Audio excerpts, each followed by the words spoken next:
आप जानते हैं इकोनॉमिक टाइम्स के एक जर्नलिस्ट हैं।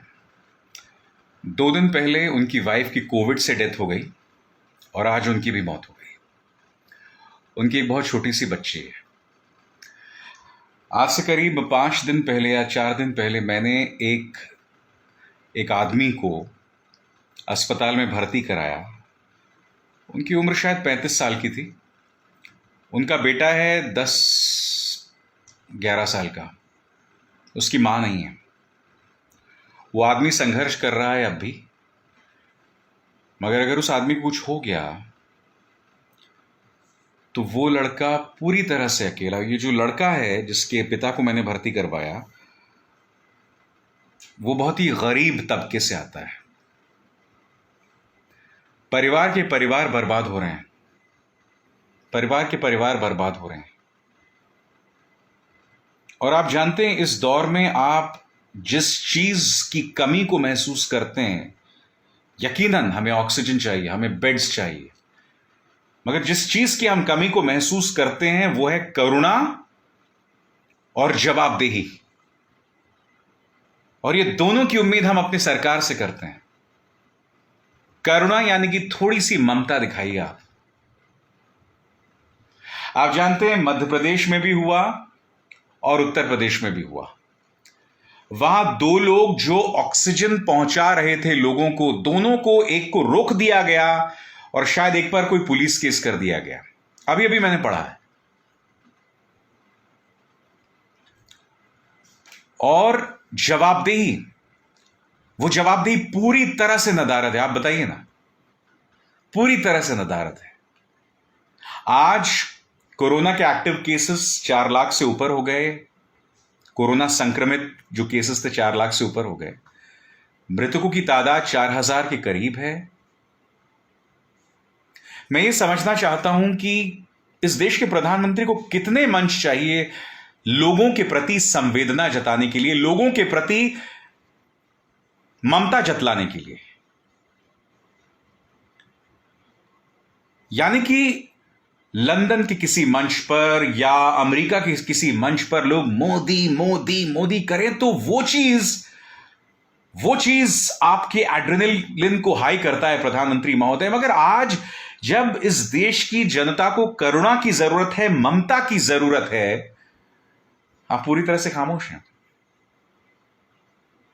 और आप खामोश क्यों हैं? क्योंकि अगर आप जनता के साथ, उसके दर्द के साथ अपनी आवाज को मिलाएंगे तो आपको यह स्वीकार करना पड़ेगा। आपको यह स्वीकार करना पड़ेगा कि हां, एक समस्या है। हां, एक समस्या है। देश का सबसे बड़ा राज्य उत्तर प्रदेश, और उसके मुख्यमंत्री का रवैया देखिए। जो मदद पहुंचा रहा है उस पर आप पुलिस केस कर रहे हो। एक आदमी जो सिलेंडर की मांग कर रहा है, आप उस पर एफआईआर दर्ज कर रहे हो। अमेठी भी हुई ये घटना, आपको पता होगा। मैं यही तो समझना चाहता हूं ना कि योगी जी तो किसी पंडित महंत थे ना, किसी मंदिर में। एक धार्मिक व्यक्ति के अंदर क्या थोड़ी सी भी करुणा नहीं है? थोड़ा सा भी दर्द नहीं है?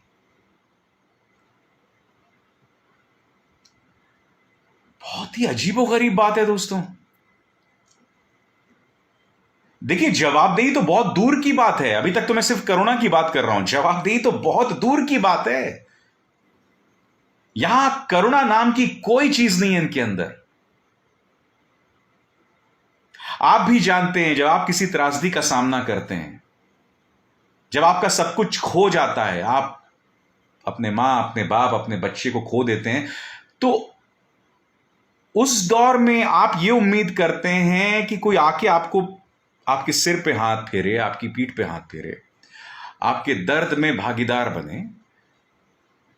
मगर अगर आप पूरी तरह से अकेले हैं तो आप क्या करेंगे बताइए? दिल्ली को 900 मैट्रिक टन ऑक्सीजन की जरूरत है और उन्हें अब जाके 500 मैट्रिक टन ऑक्सीजन की जरूरत पड़ी है। क्यों? अरे, दिल्ली कोई सामान्य राज्य नहीं है। दिल्ली पर तो मोदी सरकार का राज है, क्योंकि अब जो थोड़ी बड़ी ताकत थी अरविंद केजरीवाल के हाथ में, वो आपने एलजी को दे दी। दिल्ली मध्य प्रदेश, पंजाब, छत्तीसगढ़ नहीं है। दिल्ली मान के चलिए कहने को वहां 63 विधायकों के साथ अरविंद केजरीवाल की सरकार है, मगर उनके पास में कोई ताकत नहीं है। और आप वहां ऑक्सीजन नहीं पहुंचा रहे हैं जहां पर आपके दफ्तर मौजूद है, जहां आपका बीजेपी का मुख्यालय मौजूद है, जहां प्रधानमंत्री का घर मौजूद है, वहां पर आप ऑक्सीजन नहीं पहुंचा रहे। क्यों? किस बात की खुंदक है आपको? क्या आपको इस बात की खुंदक है कि देश की जनता ने आप मतलब या दिल्ली की जनता ने आपको 70 सीटें नहीं दी, या आपको नहीं जतलाया? या आपको इस बात की खुंदक है कि अरविंद केजरीवाल ने उस दिन मीटिंग के अंदर आपसे यह कह दिया कि हरियाणा सरकार से कहिए कि वो हमें ऑक्सीजन दे, और उसने तमाम चीजों को लाइव करवा दिया? मैं मानता हूं अरविंद केजरीवाल ने सियासत के लिए किया, और मैं कोई अरविंद केजरीवाल को यहां डिफेंड नहीं कर रहा हूं। मैंने अरविंद केजरीवाल की आलोचना की थी, वो ऐसी सोच के आदमी, उन्होंने मुझे अनफॉलो कर दिया ट्विटर पे। वो आलोचना नहीं बर्दाश्त कर पाते हैं, आप ही के जैसे हैं वो। मगर कमाल की बेपरवाही है, कमाल की बेपरवाही है, किसी को परवाह नहीं है यार। इंसान इन हालात में किसकी तरफ देखे, यही नहीं समझ आता हमको। मैं बस यही उम्मीद करता हूं इस नर्क से हम जल्द से जल्द निकलें, क्योंकि देखिए हालात बहुत बदतर हैं, और ऊपर से एक ऐसी सरकार है हमारे ऊपर जो इस संकट को मानने से इनकार कर रही है। कितना बड़ा दुर्भाग्य है इस देश का। मेरे पास पाकिस्तान से एक व्हाट्सएप मैसेज आया था कि भारत की दुर्दशा पर हम एक शो कर रहे हैं, आप आइए। पहली बात तो मुझे अपने देश की समस्याओं की चर्चा करने के लिए पाकिस्तान का मंच नहीं चाहिए, मेरे पास पहले से ही 3 मंच मौजूद हैं। मगर आज पाकिस्तान हमें ये फोन कर रहा है ये कहने के लिए कि आपके अंदर जो दिक्कत चल रही है, आइए हमारे साथ चर्चा कीजिए। अरे तुम तो कहते थे हर बात पे ना, गो टू पाकिस्तान, पाकिस्तान चले जाओ। तुमने आज मेरे देश को पाकिस्तान से बदतर बना दिया है। तुम माफी के लायक नहीं हो। तुम पश्चिम बंगाल जीत भी जाओ, कोई फर्क नहीं पड़ता उससे। लाशों पर शमशान घाट पर राज करके तुम करोगे क्या? सोचो, शर्म करो।